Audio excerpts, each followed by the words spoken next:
All right, I'm going to go ahead and call this regular meeting of the Camarillo City Council for Wednesday, September 11, 2024 to order. Madam Clerk, can you please call the roll? Councilmember Martinez Bravo. Here. Councilmember Santangelo. Here. Councilmember Tennyson. Present. Vice Mayor Kildee. Here. And Mayor Tremblay. Here. Madam City Attorney, would you please do our announcement for closed session? Yes, certainly. Mayor and Council, we have one item on for closed session. It's existing litigation, Southern California Edison Company versus California State Board of Equalization. And if there's any reportable action, I will make that report. Thank you, Rachel. Record will reflect council is in recess. We will reconvene at 5 o'clock.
like to call to order this meeting of the Camarillo Sanitary District. Let the record reflect that all council members are present. And I've asked Dr. Martinez Bravo if she would lead us in the flag salute. Please stand. Put your right hand over your heart. Ready? Begin. I pledge allegiance to the flag of the United States of America and to the republic for which it stands, one nation, under God, indivisible, with liberty and justice for all. Okay, are there any changes to the agenda? Seeing none, we'll move to general public comments. Is there anybody that would like to address the Camarillo Sanitary District? Seeing nobody the Camarillo Sanitary District? Okay. Could you, we have you come up, the microphone's right up here. And if you could state your name, and you have 3 minutes. Of course I do. Okay, so my 3 minutes of Hall of Fame. Hi, I'm Sonia Weatherall, and I'm here to speak on behalf of the homeless and also to support the people of color. So I just want to state that I wrote some things down because I want to be pretty fast about it, and I also want to be brief. So I was in a tsunami, but you wouldn't know about it because you didn't watch the news. Okay, it happened in February, and it happened in San Diego, so good luck with that.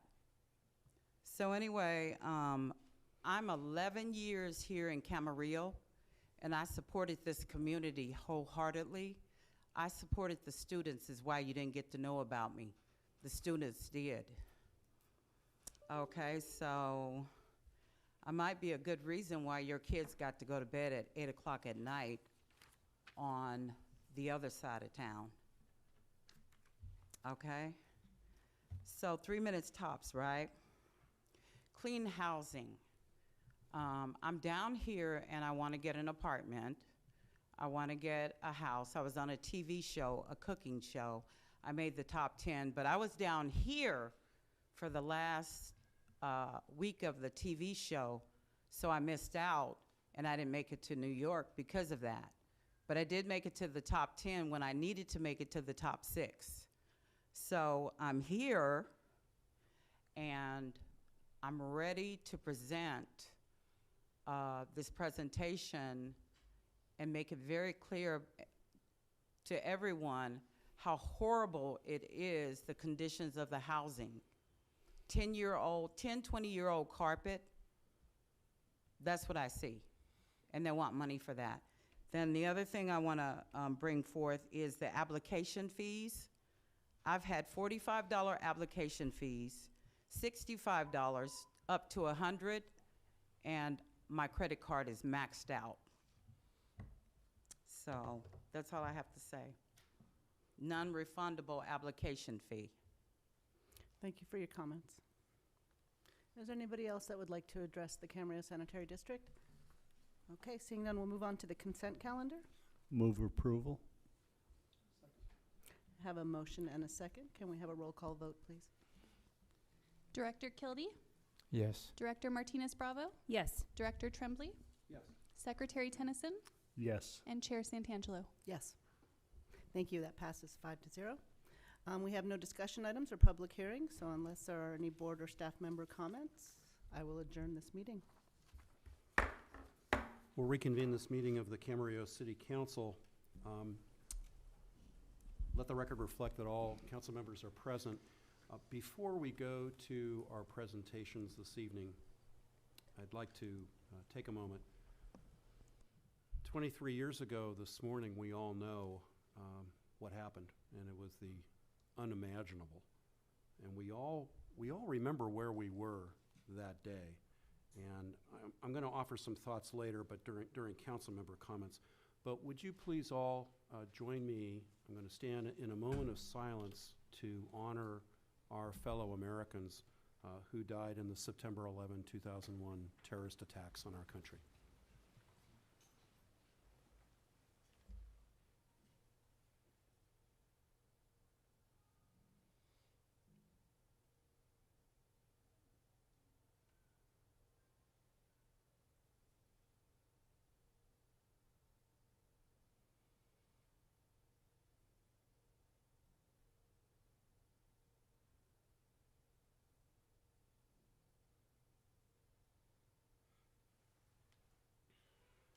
Thank you.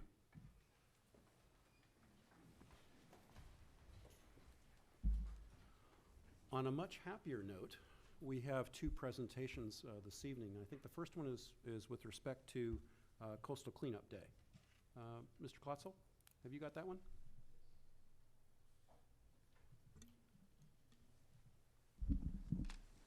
Yes, thank you, Mayor, council members. I'm pinch hitting for our stormwater program manager, Jessica, who couldn't be here tonight, so bear with me as we work through this, but pretty good news and an upcoming event. Which is our 40th annual Coastal Cleanup Day in Camarillo. Will be held September 21st from 9 a.m. to noon. Coastal Cleanup Day is an international event, and cleaning local beaches isn't the only aim of Coastal Cleanup Day. Another important goal is to document and study the trash and type of trash collected for information on where it could have come from and how long it would take to disintegrate. Ever since its inception more than 30 years ago, International Coastal Cleanup Day has seen over 6 million people volunteer in over 90 countries. Oops, I'm going too fast. Sorry. Last year at Camarillo's 2 locations, we had 170 volunteers that removed over 580 pounds of trash and recyclables, with food wrappers and plastic waste being the largest quantity of trash items collected. We're very grateful for those volunteers who continue to help keep Camarillo beautiful. Since 2019, Camarillo has averaged around 100 volunteers at the Mission Oaks Bronca site and around 60 volunteers at the Cayugas Creek site. Since 2019, these volunteers have removed almost 1,900 pounds of trash and recyclables. A different year, and it was 2020. Coastal Cleanup Day was more of an individual clean up your own neighborhood event, and the city did not host any specific sites, which is why there are no records indicated on the slide for 2020. However, we're very grateful to the 15 volunteers who self-reported removing 283 pounds of trash and continue to keep Camarillo beautiful. In Ventura County, last year, nearly 1,300 volunteers removed almost 4 tons of trash and recyclables from 16 inland and coastal cleanup sites within the county. The Ocean Conservancy has not released the results of last year's International Coastal Cleanup Day event, so these are the results from the 2022 event. Statewide, almost 40,000 volunteers removed over 330,000 pounds of trash and recyclables, and as can be seen in this table, once again, the top item collected in California was the cigarette butt, with over 138,000 collected statewide at last year's event.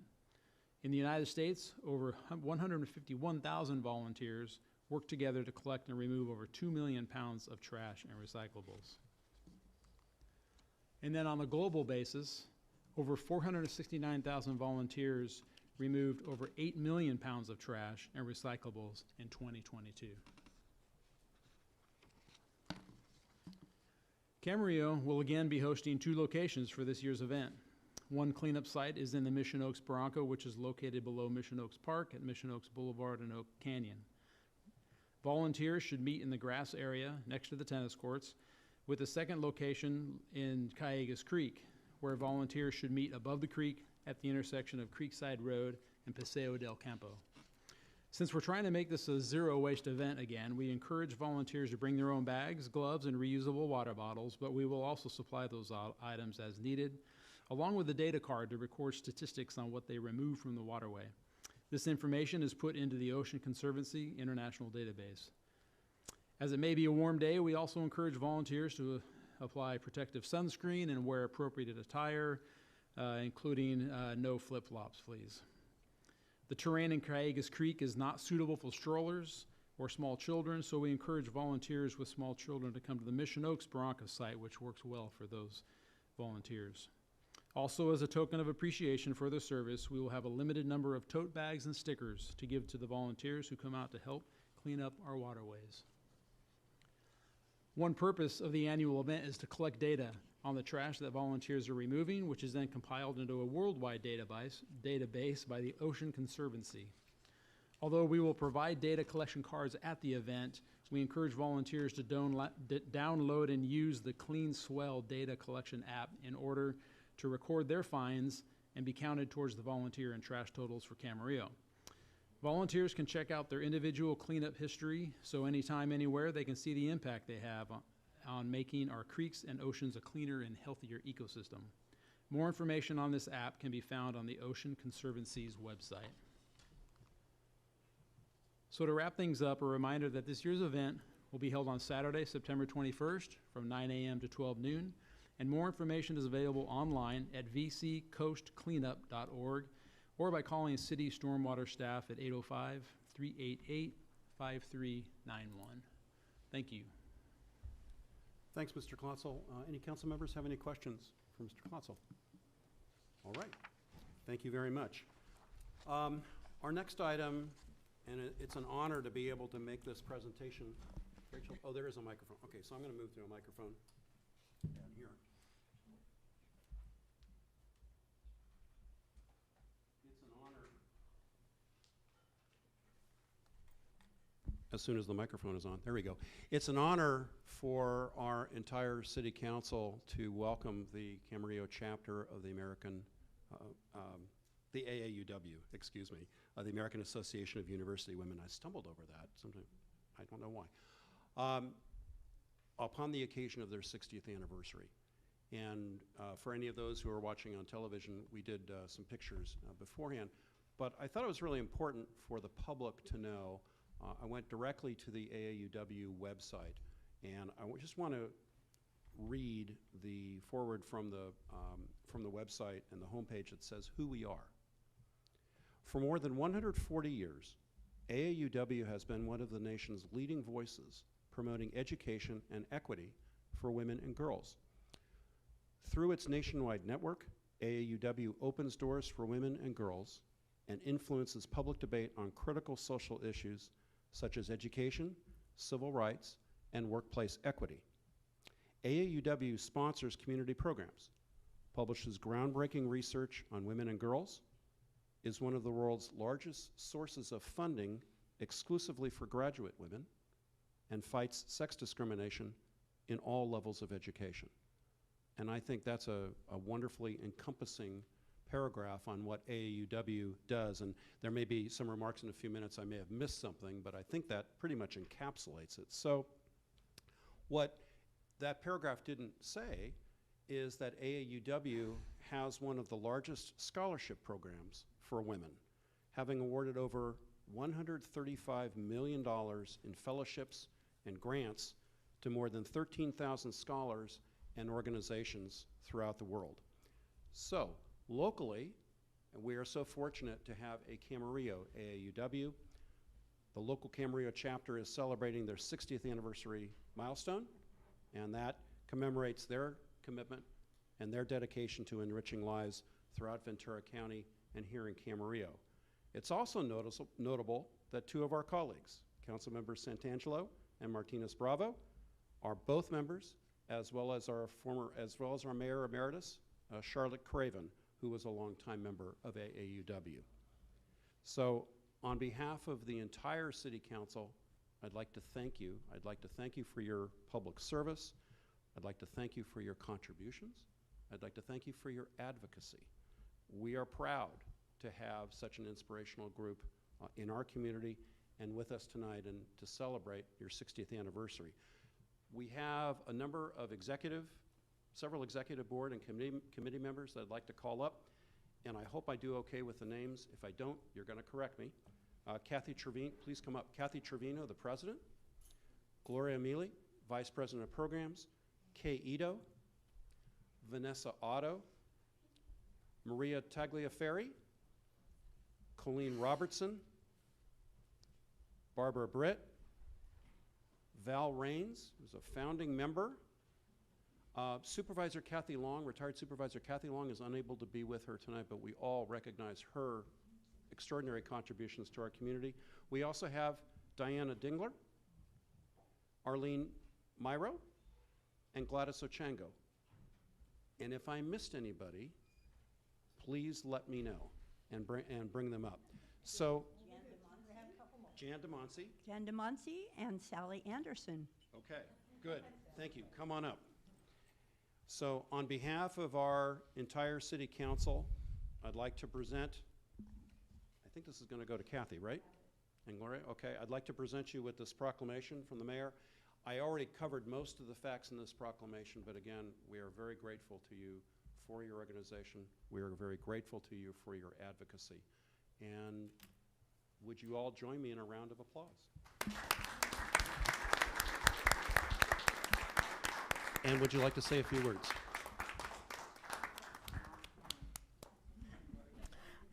Thank you. This is a small part of our group of 140-plus members of our Camarillo branch. We run programs in Camarillo that we've been doing for 60 years with Knowledge Bowl. We have been involved, we started the Creative Arts Workshop that some of you might have attended also, right, as children. We also do the Women in History program, where during Women's History Month, we help history come alive by bringing first-person accounts of women who aren't always in the history books into the Camarillo classrooms. We also do scholarships for women at Cal State Channel Islands who are returning to school with a break in their education, and we found out that that's a group that has very little financial resource available to them through scholarships otherwise than AUW. And I'm looking at our program folks. What program did I miss?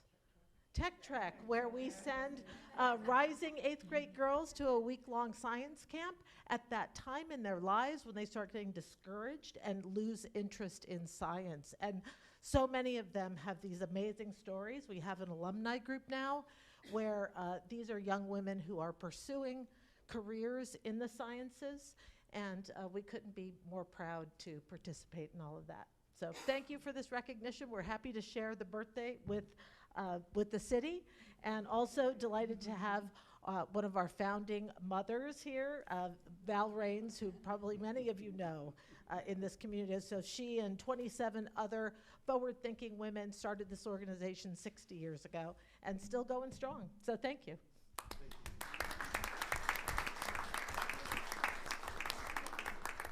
Thank you for all of your efforts, and we're really proud of what you contribute to our community. And I knew that I had missed a few things, so I'm really glad that you set me straight. By the way, I never attended the Creative Arts Workshop, but our children did, so thank you.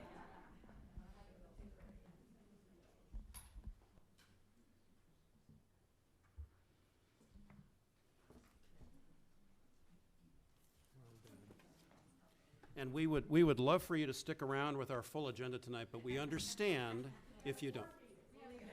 Oh, see, that takes priority. Thank you so much for being here, and congratulations.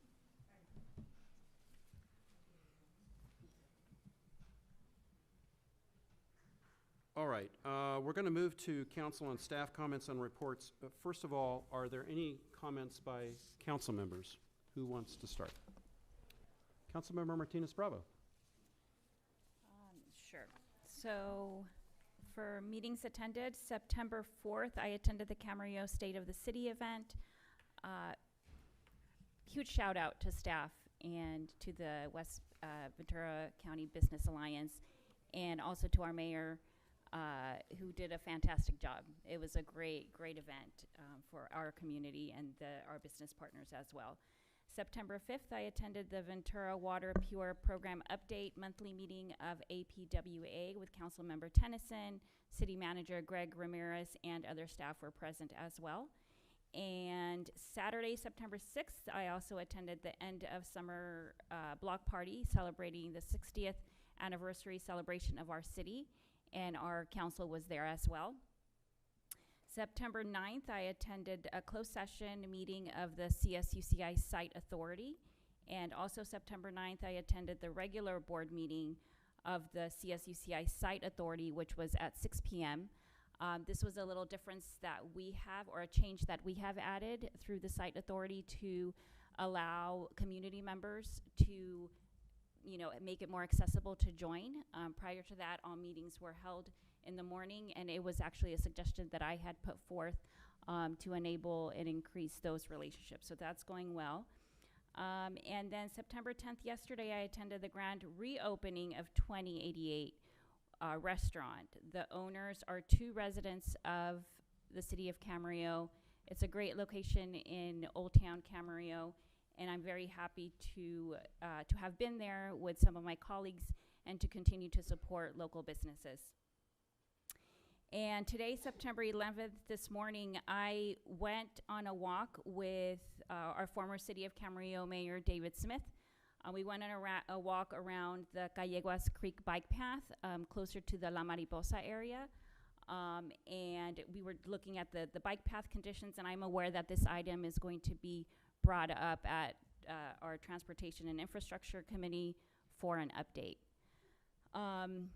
And the last thing is, I know that today is September 11th, and we are commemorating this day, that this is a very unfortunate and tragic event that happened 23 years ago. And as our mayor said, I think we definitely all remember what we were doing that moment when we found out. And a couple of months ago, I had the opportunity to attend the 911 memorial in New York City, to go to experience that. And it's something that I wanted to provide to my children as well. It is part of our history, although it's extremely tragic, but I think it's extremely important to continue to teach our future generations about what happened and what we learned, and also how the community and the country came together.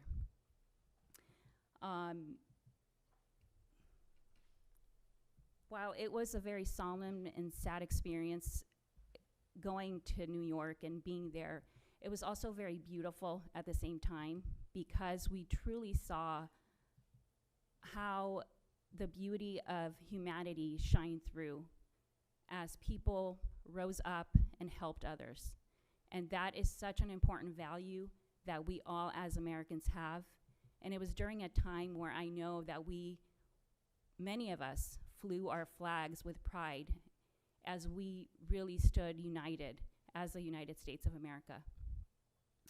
And I will forever be grateful to the many helpers from that day and those that followed, and to the many heroes of September 11th.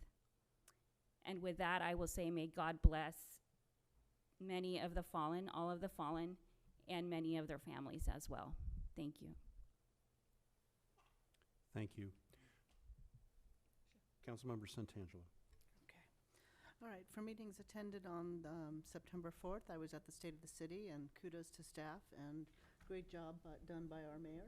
Thank you. Thank you.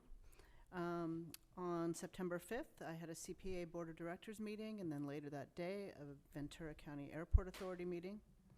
On September 7th, I was at the end of summer block party. Despite the heat, it was a great turnout, and it was really nice to be out there. And then earlier today, I had lunch with Mr. T.M. Mian and his team, and I got a tour of the hotel that's at the conference center site, and it was really interesting, and I enjoyed getting to know his team. A shout out to AAUW, they're not here, but I did go to Creative Arts Workshop. I was one of those kids. I was one of those kids. And I also wanted to notice there's been a number of kind of high-profile vehicle accidents and bike accidents, and we're all back at school, and I just want to remind everybody to be careful out there and take care, take extra care. And it is September 11th, and thank you for what you shared. I really appreciate that. I, like everyone, remember exactly where I was and what I was doing when I discovered what was happening. One of the things that I do every year might seem silly, but every year there's still on TV the shows that go through the documentaries of what happened that day. And I force myself to at least watch one of them to relive it. And even though I've seen them over and over again, that's what I do. But I have been thinking a lot today, thinking about the lives lost, and I hope that we all never forget. That's all. Thank you. Who would like to go next? Vice Mayor Kildee. Meetings attended, actually the State of the City, which was well stated, pardon the pun. You did a great job. Mayor there is excellent. I was a little late, but yesterday I did attend the re-grand opening of the 2088 on the Boulevard, and it's really a nice-looking restaurant and continued success there. They did a great job of remodeling that as well. The 7th, I did attend the Camarillo 60th block party. And I'd like, if it's okay with everybody here, that we'll adjourn, and there'll be more said for this later on, but in memory of Eldon Walden, who was Camarillo Cleaners, and he was a fixture in our community for decades. Also, well said about September 11th, and I can't really add too much more than what both of you have eloquently stated so far on this, other than it was a surreal event for me. I couldn't believe something like that was happening, and it was. And my heart goes out to the family members that lost their life there. And we'll never forget that. And the memorial is outstanding there, too. I encourage you, if you haven't been able to do it, you're there, go for the tour. It's outstanding. So with that, I think that is, I believe that's all I have tonight. Thank you. Councilmember Tennyson. Thank you, Mayor. Most of everything I've done's been covered, so I'm not going to repeat it. The only thing different is on September 6th, myself, along with Mayor Tremblay, the city manager, assistant city manager, and assistant to the city manager, toured the now shuttered California Youth Authority out on Wright Road. It's a large piece of property, 110 acres, that is just outside the city limits. It's been closed since July of last year. It's going through the state surplus property program right now, so we don't know what its intended use will be. California Department of Corrections has first right of refusal on it, then other state agencies, and then local government. And obviously, it's of interest to the city of Camarillo, and your city staff and your council members are keeping on top of potential uses for that and the impact on the rest of our community. I would also like to add a few comments about 9/11. I happened to be the Camarillo police chief at the time, and I have a lot of family in South Dakota, and they're 2 hours ahead of us. I was up getting ready for work when I got a phone call from my sister saying, "Turn on your TV." And I turned it on, and I was just absolutely stunned to see the video of the first airplane going into the Twin Towers. I quickly called our emergency operations center and had them notify the sheriff and all other emergency services in Ventura County.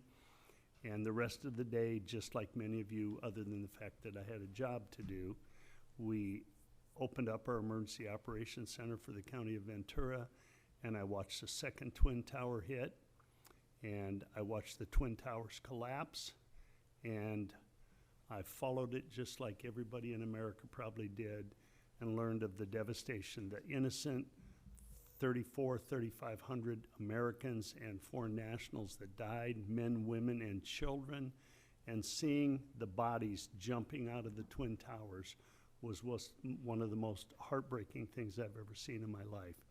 And learning after the fact how many first responders died because they didn't run away from the problem, they ran towards the problem.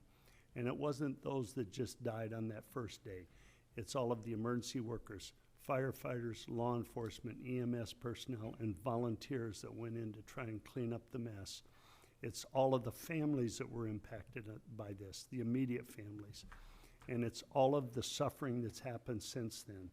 The men and women that have long-term health problems, the men and women that have died as a result of the dust and issues that they were exposed to.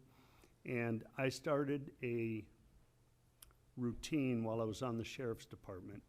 I wore a suit every Tuesday with a tie on it with some kind of American flag or patriotic. And people afterwards would ask me, they'd say, "That's a great tie." And I'd say, "It's a Tuesday tie." And they'd say, "What's a Tuesday tie?" And I said, "Tuesday, September 11th, 2001. And it started a little bit of a tradition amongst a lot of hierarchy in Ventura County. And what I'd ask, 23 years have gone by, and our memories are very short. But let's never forget the devastation brought to those families, to those first responders, to our country. And let's always remember September 11th. And if you have a tie or an American flag, I'd ask you to put it on whatever you're wearing every single Tuesday in remembrance of what happened that day.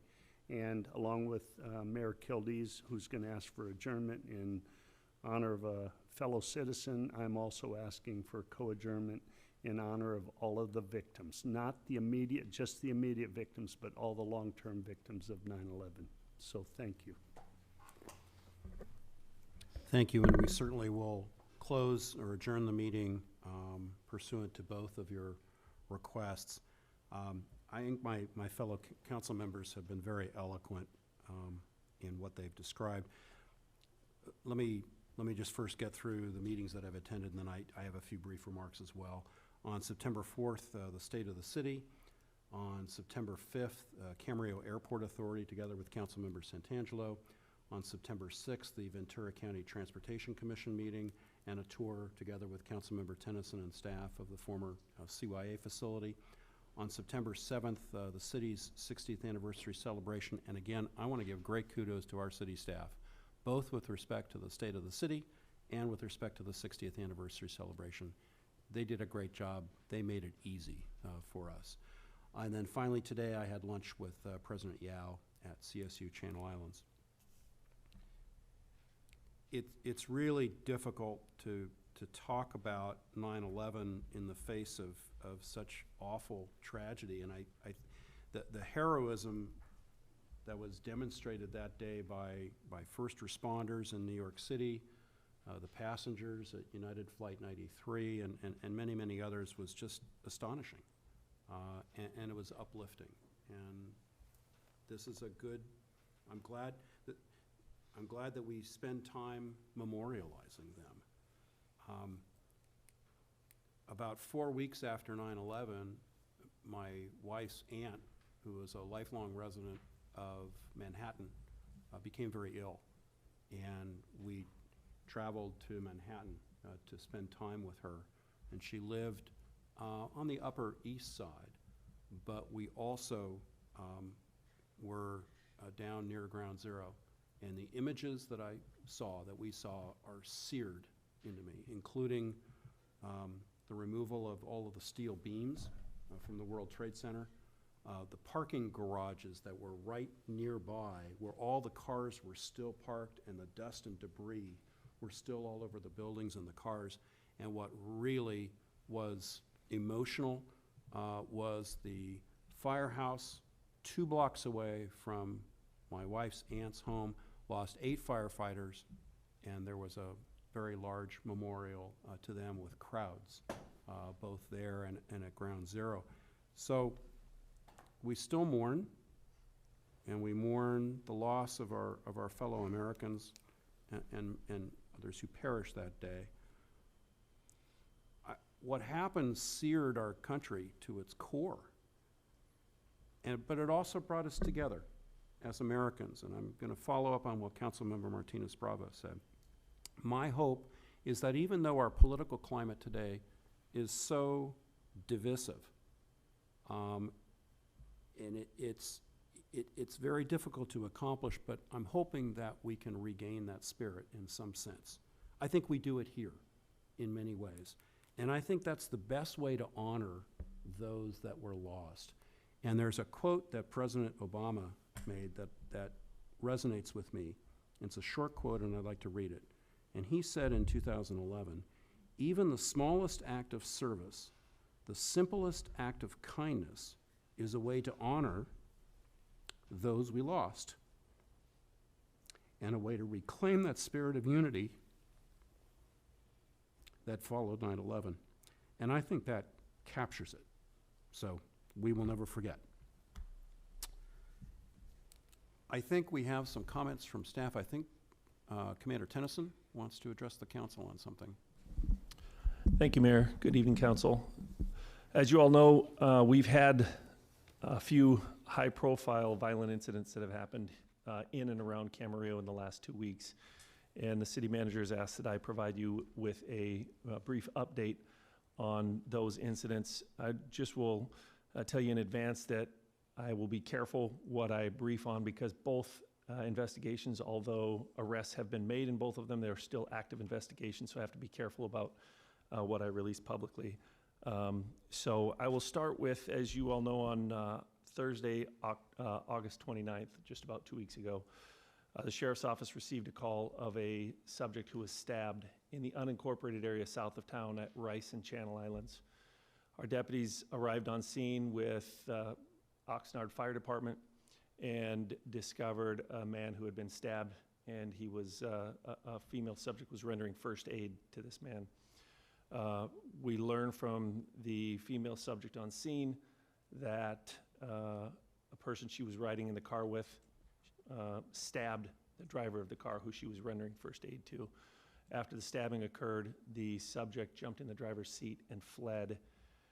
We were able to identify him by name. We were able to identify his vehicle with license plate, and that started a significant manhunt throughout Camarillo area and other cities in the county where we knew this person had connections to. We utilized probably 70 deputies from the Sheriff's Office, from various units throughout the Sheriff's Office in our attempt to find him. We utilized all the technology that we have available to us. Unfortunately, we did not find him until about 5:00 p.m. when we received a call for service from a subject who lives at a home on Huerta Court, which is just around the corner. That person called us at 5 p.m. indicating that his wife had been shot in the garage of the home. Our Camarillo Special Enforcement Team had a house under surveillance not too far away from there, heard the call go out. The caller said the first name of the subject, and we knew right away that it was our suspect from the murder earlier in the day. So our Special Enforcement Team made it to the house in 90 seconds. And when, along with one of our uniformed sergeants from our Community Resource Unit, and when they pulled up on the street, they encountered the suspect in the murder walking away from the house with a handgun in his hand. The minute the suspect saw our deputies, he tossed the handgun and surrendered and was arrested. Our deputies then, looking for the victim of this shooting, made entry into the garage and found the victim lying on the floor, and she was severely injured. They rendered first aid, and she was transported to the hospital up in Thousand Oaks, where she was pronounced deceased. A 75-year-old Camarillo resident was pronounced deceased. The subject has been charged with 2 counts of murder for the murder that occurred in the unincorporated area and here in the city. While he was in the garage of this house, he also assaulted 2 people, pistol whipping them, and he shot at another one within just a few feet. He shot at him twice and missed both times. Adding to the confusion of that day, the second subject that he shot at ran out of the garage, jumped fences, and ran to the police department and jumped on the phone at the police department reporting that he'd been shot. And so we thought we potentially had a second shooting at the police department, but it turned out that the person had just run away. So this subject, this arrestee, has been charged with 2 counts of murder, 2 counts of attempted murder, and a count of criminal threats. And that case is still being investigated. On September 7th, last Saturday, basically at the start of our 60th birthday party in the park, we got a report of shots fired in the 200 South Glen apartment area. Our deputies arrived on scene, and when they did, they encountered several people out in an alleyway of the apartment complex. They encountered a handgun with a magazine full of ammunition laying next to it, and victims indicating that some suspects had shot at them during a verbal altercation and fled into one of the nearby apartments.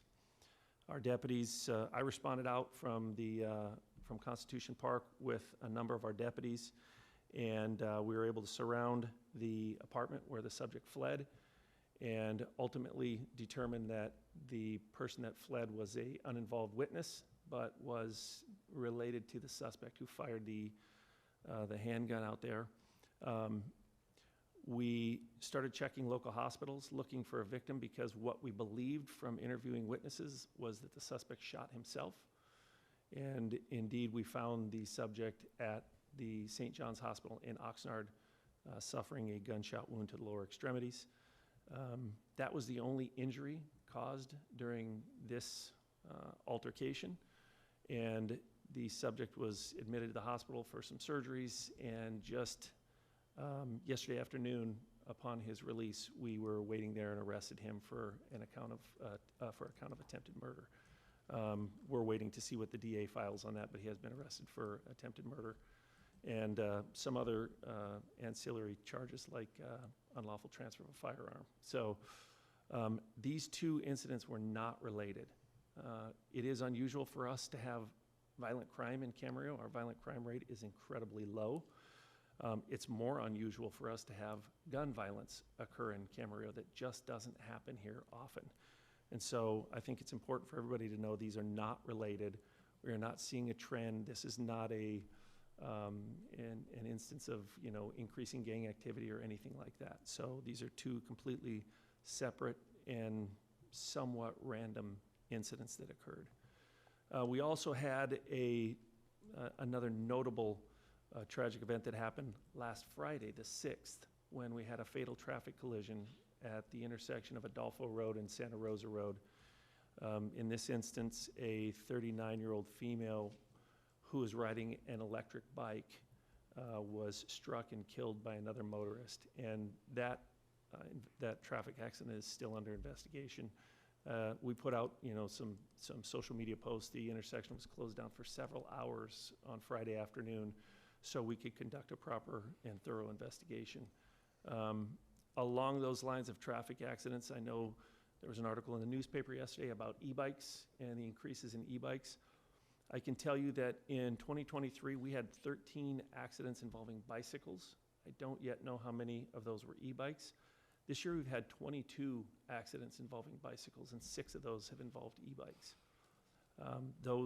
That is an issue that we are addressing, the use of e-bikes, particularly among juveniles. We see a lot of kids riding these bicycles, and oftentimes they're riding without helmets. And the speeds at which these e-bikes can ride is pretty fast, and it doesn't take much for a head injury to cause a significant injury on anybody. And so one of the things we're working on with our school district is education on wearing bicycle helmets. We also have helmets at our station that the Lions Club purchased for us that we can give out to kids who don't have helmets.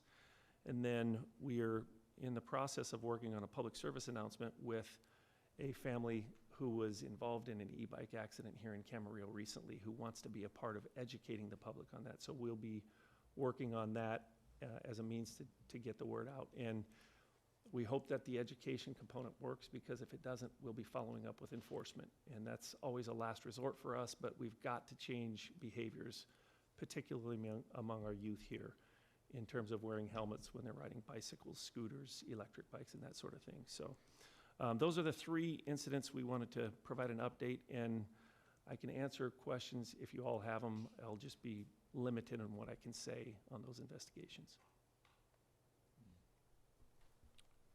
Thanks very much, Chief Tennyson. Do any members of the council have any questions for Chief Tennyson? Councilmember Tennyson. I do. Chief, is it legal for e-bikes to be used on sidewalks in Camarillo? It is, but there are certain regulations. Okay. And I know that most e-bikes are limited in speed, but it's very easy to alter the computer on these e-bikes to increase the speed. I've seen a lot of kids that were clearly going, I believe it's 26, 28 miles per hour on an e-bike. And I've seen lots of young people on an e-bike that I've paced in my car along Las Posas Road that were exceeding that. Do your officers have the ability to enforce any kind of violations if they've changed the motors on the bikes to increase their speed to 35 or 40 miles an hour? There are vehicle code violations that we can enforce regarding those e-bikes. I know there's more legislation in the pipeline to address the e-bikes. You know, when they're modified to a certain speed, they're not considered bicycles anymore. And so that's, that's one of the tools that we will use as we start to address the emerging use of e-bikes. So we do have violations at our disposal that we can use against these bicycles and the modified ones as well. Okay, and in relation to the two shootings we've had in Camarillo, and if you can't answer it, I understand, were they gang-related? They were not. Okay, thank you. Any other questions by any council members? Thank you, Chief Tennyson. Are there any other comments from staff for City Council? All right, hearing none, we're going to go ahead and move on. We've got consent items D through L. Do any council members want to pull any items from consent? All right, hearing none, do I hear a motion on I'll consent? move. I'll second. All right, we have a motion and a second on the consent calendar. Madam Clerk, please call the roll. Councilmember Martinez Bravo, Yes. Councilmember Santangelo, Yes. Councilmember Tennyson, Yes. Vice Mayor Kilby, Yes. and Mayor Tremblay. Yes, record will reflect that that item was approved on a 5-0 vote. That brings us now to item M, and for discussion, and that's the advanced metering, WT 5080, and awarding of the construction contract. And I think Mr. Lippincott is going to address us on this one.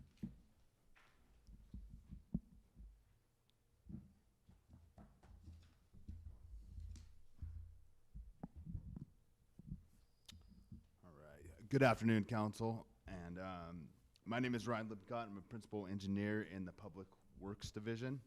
I'm presenting on the Advanced Metering Infrastructure Project, also known as AMI. It's project number WT 5080, and presenting on the construction contract award.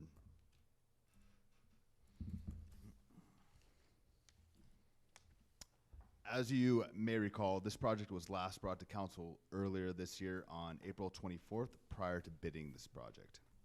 The AMI project is for the retrofit and replacement of the city's 14,000 plus water meters and includes a new network to establish the advanced metering infrastructure. This project also helps achieve sustainability master plan objectives by assisting the city in meeting the state water use efficiency objectives. And the AMI project is specifically listed in the SMP as an action to reduce employee vehicle miles traveled, since water meters would no longer need to be read by staff driving vehicles.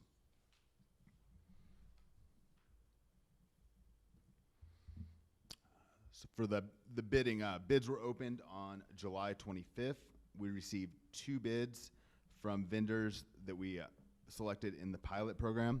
The pilot program was used to vet the potential bidders and determine the best qualified bidders for the city. Ferguson was the lowest responsible bidder at approximately $9.8 million total bid.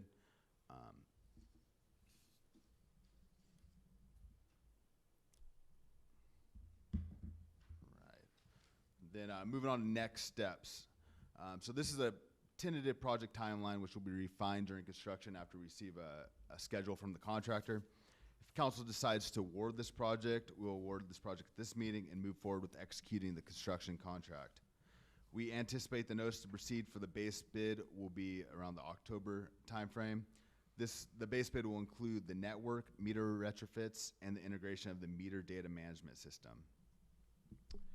Following this, alternative bid 1 will be implemented later in January 2025, and that contains a majority of the smaller residential meters. After that, the customer portal implementation is anticipated to start around August 2025. This will follow the integration of the meter data management system. We, starting in that August 2025 timeframe, we expect the customer portal to go live around summer of 2026. Alternative bid 2, which contains the remaining small meters and the mid-size meters, will start around summer 2026, and then alternative bid 3 for the large meters will start summer 2027.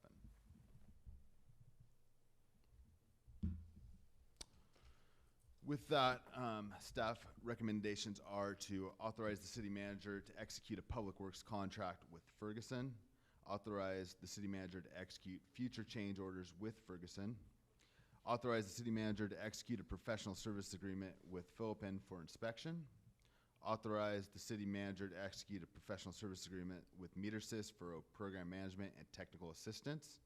And finally, authorize the city manager to execute future amendments to these agreements.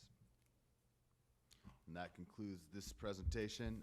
Before we get into questions, I do have, sorry, I'm stepping away from the microphone, but I have some of the product I can show you guys. You can guys get hands-on, see what's being installed out there. I'll explain it real quick and then pass it around.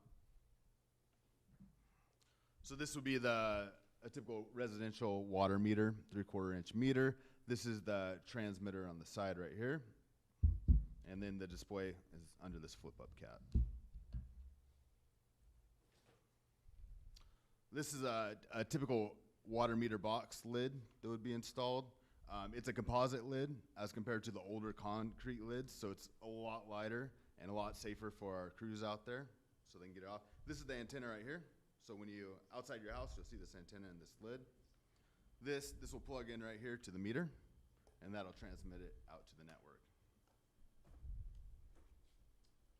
For the meters, for the customers who already, thank you, have meters that are on our AMR, our automated meter reading, they'll be retrofit. So this will be the transmitter, and then the antenna will plug into this. So I'll pass those around real quick and then take any questions. Great, thank you very much, Mr. Lippincott. Do any members of the council have any questions for staff on this item? Councilmember Tennyson? You've got questions. I do. Just a couple quick questions. So they're solid brass bodies, so. Yeah. Whoa.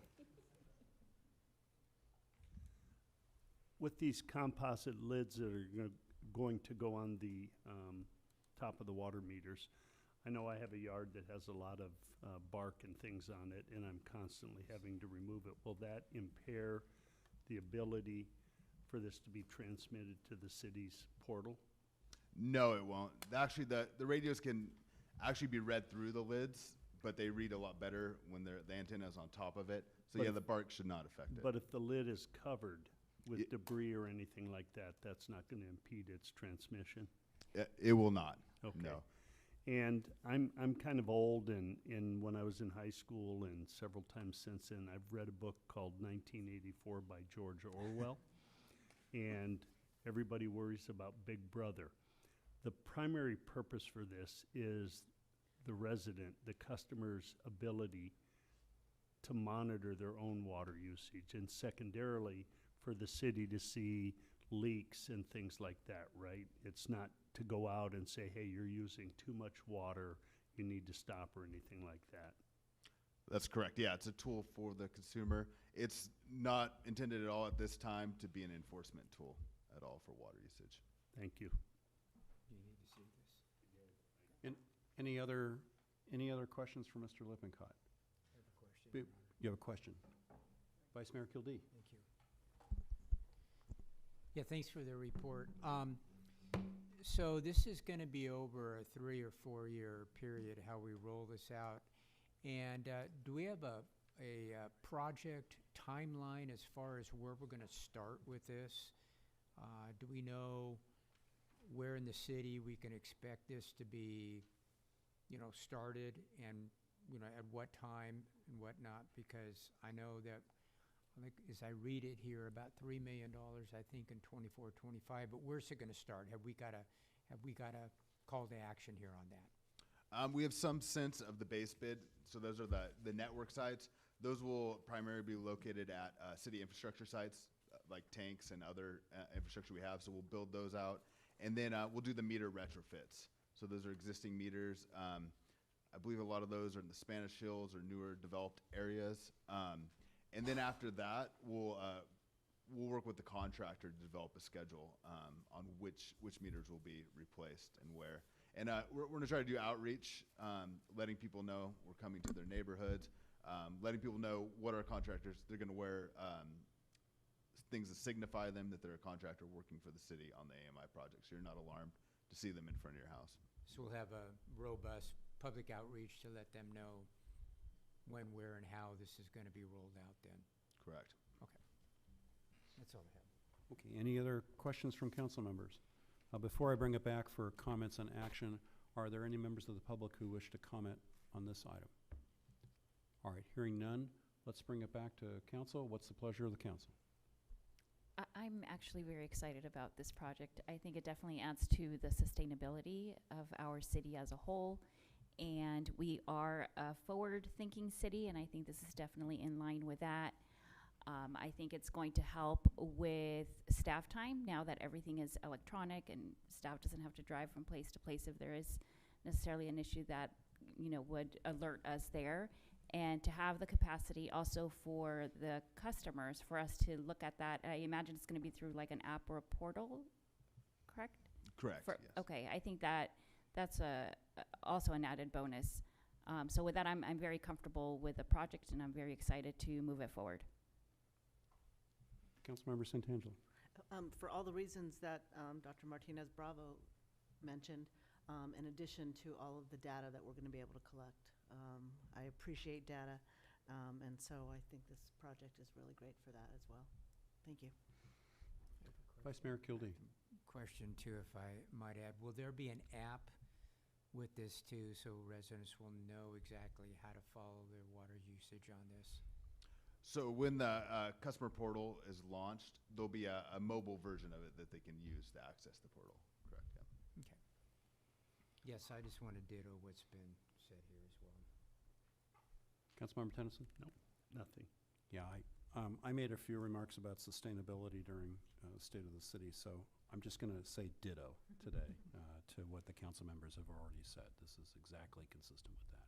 So, with all that in mind, do I hear a motion? I can move staff's recommendations. All 1 through 5? Yes, 1 through 5. Okay. I'll second. All right, we have a motion and a second. Madam Clerk, please call the roll.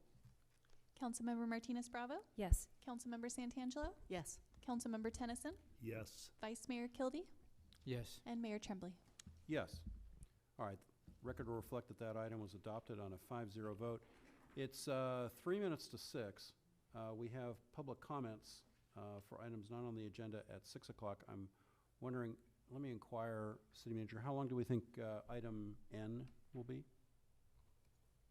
3 minutes. All right, let's go to item N. We're going to go to public hearing on item N, which is the fiscal year 23-24 consolidated annual progress and evaluation report. And I think Ms. Lay and Mr. Fowler are on this one. Welcome Good aboard. evening, Mayor and City Council members. I'm Erin Lay from Veronica Tam and Associates Consulting. We work with the city on their Community Development Block Grant Program, or CDBG program. CDBG funds are allocated annually by the Department of Housing and Urban Development to address the needs of the low and moderate income community. Tonight's item is a public hearing regarding the authorization by the City Council to submit the fiscal year 23-24 Consolidated Annual Progress and Evaluation Report, or CAPER, which must be submitted to HUD each year for the prior year ending June 30th. The CAPER reports on specific expenditures of CDBG funds and evaluates the progress the city is making in meeting the goals and outcomes set out in the 5-year strategic plan and the 1-year annual action plan. In fiscal year 23-24, the city had just over $500,000 in CDBG funds to address the needs of the low and moderate income community. This included 23-24 entitlement funds, program income, and prior year unallocated funds. The city also continued to use $576,453 in CDBG CV funds, which were allocated by Congress through the CARES Act in 2020 to address impacts of the COVID-19 pandemic on the low and moderate income community. The city's been very successful in meeting the expenditure and accomplishment goals for CDBG entitlement funds set out in the 23-24 action plan, with 294 residents served. CDBG CV projects have also been very successful in meeting expenditure and accomplishment goals. By the end of September, it's anticipated that 97 to 100% of these funds will have been expended, with over 1,600 residents provided services. Once approved, the CAPER will be submitted to HUD electronically by the deadline of September 28th. That concludes my comments. City staff are available for any questions you may have. Thank you very much, Ms. Lay. Before I open up the public hearing, are there any questions from council members for Ms. Lay or for staff? All right, hearing none, I'm going to go ahead and open the public hearing on this item. Are there any members of the public who wish to address the City Council on this item? Please come forward. You have 3 minutes. Okay, And thank you please- so please much. identify Can you hear yourself. me? Yes, we can. If you could Okay, great. give us your name, please. Okay, I'm Sonia Weatherall. Thank you. And I have a question on how does that affect when there's shared water? I wanted to ask about the equipment, the new equipment that's going to be installed. I wanted to bring an understanding about how shared water is affected with that equipment. I mean, I'm just saying, I've been through it before. I had a neighbor who used more water than I did. So, I mean, I had to pay for it. So I'm wondering, how does that equipment, how is it gonna affect a landlord or a tenant that has shared water? Thank you. And I think you're not referring to this specific item that's the subject of the public hearing, but on the last item that the council approved with respect to the AMI metering, and I don't think there is a specific impact from that standpoint. So thank you very much for your comments. Are there any other members of the public who wish to address the council on this item? All right, hearing none, I'm going to go ahead and close the public hearing. What's the pleasure of the council? I'll move the approval. Tie goes to the runner. I think Councilmember Santangelo got that second. We have a motion and a second. Madam Clerk, please call the roll. Councilmember Martinez Bravo? Yes. Councilmember Santangelo? Yes. Councilmember Tennyson? Yes. Vice Mayor Kilby? Yes. And Mayor Tremblay? Yes, that record will reflect that item was adopted on a 5-0 unanimous vote. That brings us to general public comments for any items that are not on the City Council's agenda tonight. We ask any speakers to fill out a blue speaker card. I do have one speaker card. Our rules for public comment are 3 minutes, and to please not exceed 3 minutes. And I have a speaker slip from, I hope I pronounced this correctly, Brandon Visajak? Vizjak, yes, sir. Thank you for correcting me. Thank you, Mayor and Council, for allowing me to be able to bring this concern. Thank you, everybody, for being here. First off, my name is Brandon Vizjak. I am a Camarillo resident. My wife has been a resident here and her family for close to 70 years, and I love this little city. Dear members and council, I'm here personally to express my concern as a valued homeowner, taxpayer, ex-seasonal firefighter, currently national and state certified EMT. I'm a husband and concerned father regarding the growing safety involving minors on e-bikes. As we have expressed our concern tonight, this is an ongoing issue within our community, primarily around Tierra Linda Elementary School, Las Colinas Middle School, and Adolfo Camarillo High School. While these bikes offer an eco-friendly transportation offer, they are increasingly being overly abused with minors. And they're creating a significant safety concern that me personally as an EMT have witnessed and been part of. In recent months, I have observed several interactions where minors on e-bikes exhibit risky behavior along Adolfo Road, excess of a speed of 45 miles an hour personally clocked in my car. This includes speeding, weaving through traffic, and just last week, on Friday the 6th, unfortunately, there was a death off of Santa Rosa Road, as we all mentioned tonight. Just 100 yards from Adolfo Camarillo High School, open campus, where all these high school students are seeing this. As the coroner rolls up and picks up someone on an e-bike, just steps away from a daycare center, approximately 15 steps from a daycare center. This behavior not only endangers the riders themselves, but it poses a risk towards not only our senior citizens, but our pedestrians and others on the road. I respectfully urge City Council, as a father and a taxpayer, please consider implementing measures to address this behavior. I'll rush this up and skip. The regulations is part of a broader effort. There's 6 counties around us that have implemented riding behaviors. Anybody under the age of 16 does not need to be traveling 45 miles an hour, know there's gentlemen and senior officials in this room that'll judge 45 miles an hour on a bike. That's trauma.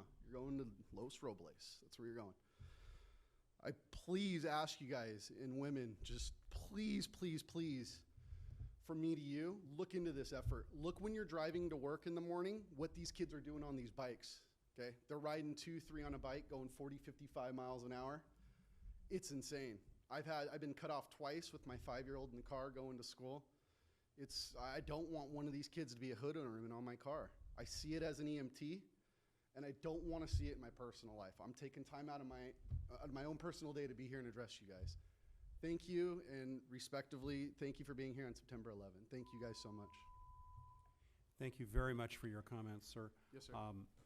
What I would like to do with council's concurrence is to follow up, and my understanding is that I'd like to get some more education on what may need to occur relative to amendments to the vehicle code on the one hand, which is a matter for the California legislature, and what, if anything, as a municipality we can do in terms of addressing this issue. And I fully appreciate Yes, sir. what you have said.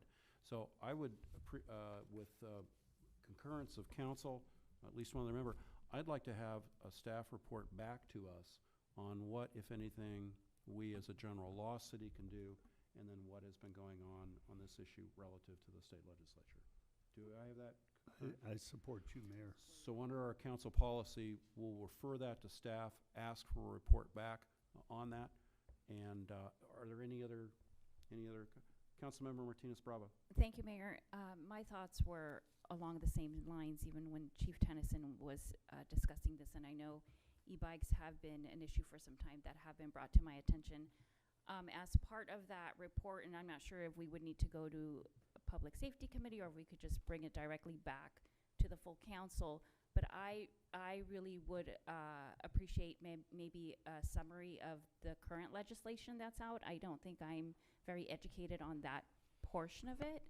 So if we can at least have that included as part of either the presentation or the report, that would be very helpful. I definitely prioritize public safety for our children and our families, and I really appreciate you being here today on this day and truly advocating for our children and our families as well. So those are my thoughts, just to add to that. Yes, ma'am. Thank you. Thank you very much, Councilmember. All right. Any other? Councilmember Tennyson. I would just assume that California Police Chiefs Association and the California State Sheriff's Association is probably taking a position on this, and maybe that's part of what we can find out, so that it's part of our legislative package. We can address that with either support or contradictions of things that are proposed. Right. I just don't know what would need to occur, what can occur within a general law city in terms of what we might be able to accomplish versus what we would need to accomplish in the vehicle code. And I'll certainly leave it up to staff whether we send this to committee or go to full council. Leave that to the city manager on that. Makes sense, I think, probably to go to committee first, but to public safety committee. But we'll leave that to their discretion. All right. Thank you, sir, very much. Thank you so much. Thank you. All right. Are there any other public comments for the council? Yes, ma'am. Okay, so first of all, in terms of the legal system, that is a civil right. It's a civil law. It's under that civil law, and it's under the DMV. They play a big responsibility here in California, in the state of California, in terms of the legal laws involved with traffic violations. So I strongly advise that we get the information about the laws first, in terms of how they should be followed, in terms of the state of California first, those rules. Some of those vehicles, those e-bikes, have to be registered depending according to the speed that they go. They don't all go 35 miles per hour, but there are some that go faster, and they have to be registered as like a motorcycle. So. Thank you very much for your comments. Absolutely, thank you. Are there any other members of the public who wish to address the council on a non-agenda item? All right, hearing none, that concludes our public comments. We have a closed session report by the city attorney. In closed session, there was no reportable action taken. Thank you. All right, thank you, Madam City Attorney. I think with that concludes all of our business for the evening, so I'm going to go ahead and adjourn this meeting at 6:10 p.m. Could we? Thank you, Vice Mayor Kildee. Let's make sure that we adjourn. I apologize, Vice Mayor Kildee. Would you like to say a few words on behalf of Mr. Walden Yeah, and I his would. family? Thank you for reminding me. Eldon was a legend in Camarillo, and I know that's overused, but Eldon was not only born here, but he had a business here, and he spent his whole life here in Camarillo. His dry cleaning business was on Elm Street. He actually graduated from Pleasant Valley School, which is right across from his dry cleaning business here. And Eldon loved Camarillo, and he bought the business from a fellow by the name of Dockery. He owned the building right there. It's that unique little Camarillo Cleaners.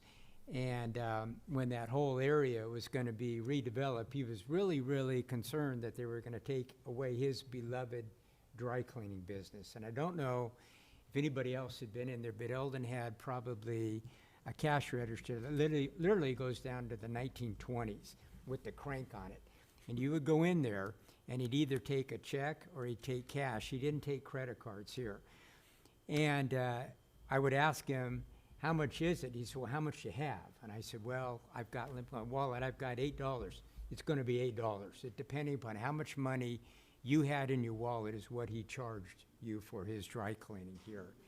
And that's the type of person Eldon was, and I'm sure Commander Tennyson and Mr. Tennyson can probably remember when the police station, maybe not, it was before that, but the police station used to be down there, and he would dry clean a lot of the police uniforms there, and he had an affinity, loved the police officers there. And every time one came in, he would say, just wait here, I got to deal with this. And he'd go on over to the first responder and make sure that they were well cared for.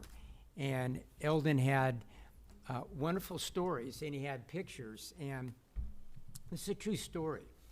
In the late 50s, there was Jungle Land in Thousand Oaks. And in those days, and I can remember in the 60s, that the Camarillo Christmas parade was renowned. There were people from bands from all over Southern California would come to little tiny Camarillo and be in that parade.